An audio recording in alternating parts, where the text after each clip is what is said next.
Hi, hello, good morning. Mami Names nga pala isang factory worker dito sa bansang Hungary. Unang araw nga pala ng aming summer vacation. 2 linggong pahinga tayo ngayon. Kaya naman naisipan kong mag-grocery ng aking mga kailangan at kakainin habang mahaba ang bakasyon. Dito nga pala ako namili ngayon sa Co-op dito sa city. 2 sakay nga bago ako makarating dito, pero mabilis lang din naman ang biyahe.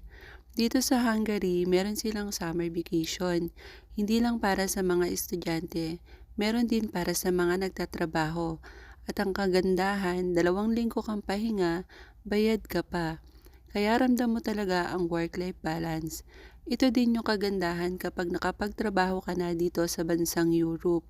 Pwede kang makapag-travel sa iba't ibang country dito sa Europe, lalo na may mga ganitong mahabang bakasyon. Hindi mo na kailangan ng visa para makapunta sa bansang gusto mo. At kung meron ka namang budget, ngayong